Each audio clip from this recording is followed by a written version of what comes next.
Good morning class. Today I will discuss on a topic milling. Milling में क्या होता है कि मिलिंग एक वर्सेटाइल मशीनिंग ऑपरेशन है. इसका फिगर ये शो किया गया है. ठीक है. मिलिंग एक वर्सेटाइल मशीनिंग ऑपरेशन है और इसमें basically multi point cutting tool का इस्तेमाल किया जाता है. ठीक है. ये टर्निंग, शेपिंग और ड्रिलिंग के विपरीत, जैसे टर्निंग, शेपिंग और ड्रिलिंग के केस में, टर्निंग और शेपिंग के केस में आप कह सकते हैं कि सिंगल पॉइंट कटिंग टूल का इस्तेमाल करते हैं. ड्रिलिंग में आप डबल पॉइंट कटिंग टूल का इस्तेमाल करते हैं, जबकि मिलिंग में आप मल्टी पॉइंट कटिंग टूल का इस्तेमाल करते हैं. ठीक है. तो unlike turning, shaping, drilling tools, the milling tool possesses a large number of cutting edges. ठीक है. A large number of cutting edges. जबकि आप अगर टर्निंग के केस में देखेंगे लेथ मशीन पे, तो उसमें सिंगल पॉइंट कटिंग टूल का इस्तेमाल किया जाता है. आप शेपर और प्लेनर में भी आप सिंगल पॉइंट कटिंग टूल का इस्तेमाल करते हैं. यद्यपि अगर प्लेनर की बात करें तो उसमें मल्टीपल टूल का इस्तेमाल करते हैं. मल्टीपल और मल्टी पॉइंट कटिंग टूल दोनों अलग अलग चीज़ें हैं. मल्टीपल कटिंग टूल इसका मतलब कई कटिंग टूल, और मल्टी पॉइंट कटिंग टूल इसका मतलब एक ही टूल जिसमें number of cutting, primary cutting edges हों. ठीक है. तो यहाँ पे जो आपका मिलिंग है उसमें large number of cutting edges हैं, तो इसीलिए इसको बोला गया मल्टी पॉइंट कटिंग टूल. जबकि ड्रिलिंग के केस में आप देखेंगे कि दो प्राइमरी कटिंग एजेस होंगे, इसलिए उसको डबल पॉइंट कटिंग टूल हम बोल सकते हैं, या कहीं कहीं मल्टी पॉइंट कटिंग टूल भी उसको बोला जा सकता है, क्योंकि एक से ज़्यादा कटिंग एजेस है. ठीक है.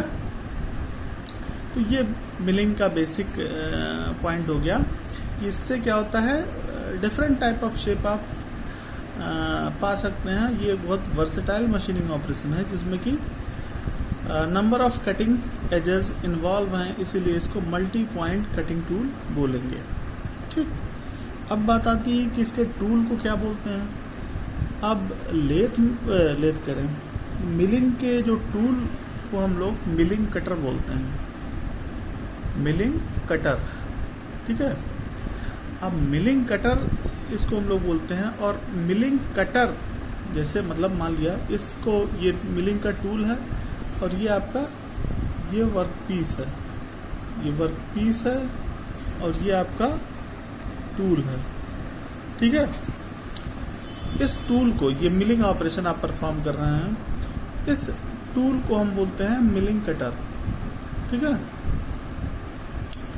अब मिलिंग कटर जिस शाफ्ट, ये शाफ्ट आपका बना हुआ है, जिस शाफ्ट पर ये मिलिंग कटर लगा होता है, इसको हम लोग आर्बर बोलते हैं. इसको क्या बोलते हैं हम लोग? आर्बर बोलते हैं. ठीक है. The shaft on which the cutter is mounted is commonly known as arbor. ठीक है. और मिलिंग ऑपरेशन जो है उसको क्लासिफाई बेसिकली दो तरीके से किया गया. उसको क्या बोला गया? एक हॉरिजॉन्टल मिलिंग बोला गया और एक वर्टिकल मिलिंग बोला गया. अब किसको हम हॉरिजॉन्टल मिलिंग बोलेंगे और किसको वर्टिकल मिलिंग बोलेंगे? देखिए, एक को हॉरिजॉन्टल मिलिंग बोला गया और दूसरे को वर्टिकल मिलिंग बोला गया. तो किसको हम हॉरिजॉन्टल बोलेंगे और किसको वर्टिकल मिलिंग? बात ये आती है. तो हॉरिजॉन्टल मिलिंग हम तब बोलेंगे जब इस कटर का जो एक्सिस होगा वो हॉरिजॉन्टल होगा. इस कटर का जो एक्सिस होगा, इसका मतलब ये आर्बर या शाफ्ट के बारे में बात कर लें, इस शाफ्ट का एक्सिस अगर हॉरिजॉन्टल है तो हम हॉरिजॉन्टल बोलेंगे, और इसका अगर एक्सिस जो है, शाफ्ट का एक्सिस अगर परपेंडिकुलर है, इस प्लेन ऑफ पेपर के परपेंडिकुलर है, या हम कहते हैं कि अगर हमारा ये वर्क पीस है, ये प्लेन पेपर अगर वर्क पीस है मान लिया, और हमारा मिलिंग कटर इस तरीके से है ऐसे, और इसके इस पेन को शाफ्ट माने और इस पेन के सरकमफ्रेंस, चारों तरफ जो सरकमफ्रेंस है उस पे कटर माउंटेड हो, तो इस तरीके के मिलिंग ऑपरेशन को हम लोग वर्टिकल मिलिंग बोलेंगे। ठीक है, तो हॉरिजॉन्टल मिलिंग तब बोलेंगे जब यह शाफ्ट आपका हॉरिजॉन्टल होगा। अगर वर्कपीस हमारा ये कॉपी है, ये प्लेन पेपर है और ये हॉरिजॉन्टल है, इस शाफ्ट का डायरेक्शन, या इसको बोल सकते हैं कटर का डायरेक्शन, तो हम बोलेंगे हॉरिजॉन्टल मिलिंग। लेकिन अगर यही वर्टिकल हो गया तो हम बोलेंगे वर्टिकल मिलिंग। ठीक है, तो इसका मतलब जो आर्बर का एक्सिस जो होता है उसी के हिसाब से हम हॉरिजॉन्टल या वर्टिकल बोलते हैं, या कह सकते हैं जो कटर का एक्सिस होता है उसके हिसाब से हम हॉरिजॉन्टल या वर्टिकल मिलिंग बोलते हैं। ठीक है, अब हॉरिजॉन्टल मिलिंग को फिर दोबारा हम लोग क्लासिफाई करते हैं। हॉरिजॉन्टल मिलिंग फिर दो तरीके से क्लासिफाई किया जा सकता है। ऐसे कैसे? हॉरिजॉन्टल मिलिंग को दो पार्ट में डिवाइड करेंगे, एक को कहेंगे अप मिलिंग और दूसरे को कहेंगे डाउन मिलिंग। एक को हम लोग बोलेंगे अप मिलिंग और दूसरा होगा डाउन मिलिंग। किसको हम अप मिलिंग बोलेंगे और किसको डाउन मिलिंग बोलेंगे, किसके ऊपर डिपेंड करेगा। तो अगर ये कटिंग मोशन कर रहा है, ये n RPM से रिवॉल्व हो रहा है, ये कटर जो है ये कटिंग मोशन है। कटर का ये मोशन जो रिवॉल्व कर रहा है, ये मोशन इसका कटिंग मोशन है, ये मोशन इसका फीड मोशन है। ये वर्कपीस और कटर के बीच रिलेटिव वेलोसिटी v है और ये F फीडिंग हो रहा है, तो ये फीड वेलोसिटी का डायरेक्शन है, ये कटिंग वेलोसिटी का डायरेक्शन है। अगर दोनों की का डायरेक्शन अपोजिट हो तो वो अप मिलिंग कहलाएगा। अगर दोनों का डायरेक्शन, ये कटिंग का डायरेक्शन और फीडिंग का डायरेक्शन दोनों सेम हो, जैसे कि इस केस में दिखाया गया है, ये डायरेक्शन फीड का डायरेक्शन और ये कटिंग का डायरेक्शन दोनों सेम है, तो इसको बोलेंगे हम लोग डाउन मिलिंग। ठीक है, इस हिसाब से हम लोग relative direction of cutting and feed motion के हिसाब से हम इसको दो पार्ट में ब्रेक करेंगे, अप मिलिंग और डाउन मिलिंग। ठीक है, ऐसे कहेंगे। When the cutting and feed motion are in the same direction, जैसे कि इसमें दिखाया गया है, ये डायरेक्शन है और ये डायरेक्शन है।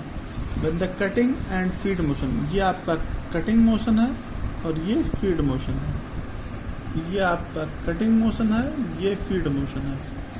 तो जब कटिंग मोशन और फीड मोशन दोनों का डायरेक्शन सेम होगा तो ये कहलाएगा डाउन मिलिंग। अगर यही चीज अपोजिट होगा तो कहलाएगा अप मिलिंग। ठीक है, तो when the cutting and feed motion are in the same direction, the operation is called down milling। ठीक है, ठीक, ये बात क्लियर। अब इसमें क्या होता है डाउन मिलिंग के केस में कि ये जो कटर है वो क्या करता है, वर्कपीस को अपने साथ घसीटता हुआ ले जाने का प्रयास करता है, ड्रैग करने का प्रयास करता है। इसीलिए ये प्रोसेस जो है वो सेफ नहीं है। ठीक है, with respect to that up milling. ठीक है, ये क्लियर है। Since in the down milling there is a tendency of the job being dragged, workpiece के ड्रैग होने की टेंडेंसी इसमें आपको मिल रही है। Tendency of job being dragged into the cutter. Up milling is safer, ये इसलिए ज्यादा सेफर होगा। ये डाउन मिलिंग सेफर नहीं होगा क्योंकि इसमें ड्रैग हो जा रहा है। ठीक है, क्या हो जा रहा है, ड्रैग। ठीक है, since in down milling there is a tendency of the job being dragged, ये वर्कपीस है आपका, ये जॉब का ही है, ठीक है।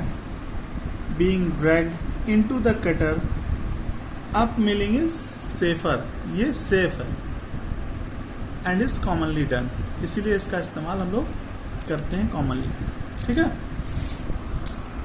लेकिन अब इस डाउन मिलिंग को सेफ्टी पॉइंट ऑफ व्यू से तो हम कह सकते हैं कि ये ड्रैग करता है इसलिए ये सेफर नहीं है डाउन मिलिंग, लेकिन इसकी अपनी कुछ क्वालिटी, क्या क्वालिटी है, ये सरफेस फिनिश अच्छा देता है और टूल लाइफ ज़्यादा होता है। कौन? Down milling.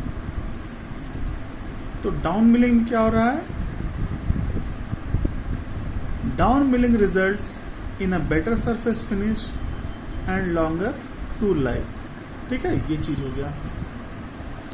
अब इसमें जो कटर बना हुआ है ये स्ट्रेट एज कटर बने हुए हैं, ये भी दोनों कटर जो बना हुआ है ये स्ट्रेट एज कटर बना हुआ है, मतलब वर्कपीस से या तो ये कांटेक्ट में रहेगा या नहीं रहेगा। ऐसा नहीं कि एक टीथ का कुछ पार्ट वर्कपीस से कांटेक्ट में रहे और कुछ पार्ट वर्कपीस के कांटेक्ट में ना रहे, ऐसा स्ट्रेट एज्ड कटर में नहीं होता है। और जब हम प्रूफ करेंगे मिलिंग से रिलेटेड तो स्ट्रेट एज्ड कटर के ऊपर बात करेंगे, इसी को लेके प्रूफ करेंगे। लेकिन आप एक पॉइंट जान लीजिए कि अगर हेलिकल कटर का आप इस्तेमाल करते हैं, अगर हेलिकल कटर का इस्तेमाल करते हैं तो उसमें आप ये देखते हैं ऑपरेशन स्मूथर होता है और सरफेस फिनिश अच्छी मिलती है। क्यों ऐसा होता है? क्योंकि gradual engagement of the cutting edges आपको वहां पे मिलता है। इसका मतलब हेलिकल कटर पहले जान लीजिए क्या होता है। इसमें देखिए ये आपका मिलिंग कटर है, इसमें कई टीथ हैं, ये टीथ है, ये टीथ है, ये टीथ है, ये टीथ है। तो मान लेते हैं इसमें Z नंबर ऑफ टीथ है। आप किसी एक टीथ को अगर फोकस करें, मान लेते हैं इस टीथ के ऊपर फोकस करें, तो हम ये देखते हैं अगर स्ट्रेट एज्ड कटर है तो या तो ये टीथ वर्कपीस के कांटेक्ट में होगा या नहीं होगा। लेकिन अगर हेलिकल कटर होता इसकी जगह पे तो इसी टीथ का कुछ पार्ट वर्कपीस के कांटेक्ट में होता और कुछ पार्ट वर्कपीस के कांटेक्ट में नहीं होता, ऐसी एक संभावना मिलती है आपको, ठीक है। तो इसीलिए चूंकि gradual engagement of cutting edges आपको मिलता है हेलिकल कटर में, इसलिए उसमें बेटर सरफेस फिनिश आपको मिलता है और स्मूथ ऑपरेशन परफॉर्म होता है, ठीक है, अगर आप हेलिकल कटर का इस्तेमाल करेंगे तो, ठीक है। ये चीज है। अब हम लोग नेक्स्ट वीडियो में बात करेंगे, नेक्स्ट टॉपिक मतलब इसी टॉपिक में अगला प्रूफ के ऊपर हम लोग बात करेंगे कि मैक्सिमम अनकट थिकनेस का रिलेशनशिप हम लोग फाइंड आउट करेंगे और एक टीथ के ऊपर एनालिसिस करेंगे और जो प्रूफ होगा वो कहलाएगा T1 max equal to 2f/nz under small d upon capital D। तो ये नेक्स्ट वीडियो में हम इस पर बात करेंगे और साथ ही साथ मैक्सिमम अनकट थिकनेस के साथ साथ एवरेज अनकट थिकनेस भी फाइंड आउट करेंगे, जो कि एवरेज अनकट थिकनेस होगा T1 average is equal to f/nz under small d upon capital D, ठीक है। तो नेक्स्ट वीडियो में इस पर बात करेंगे, ठीक, ओके, थैंक यू।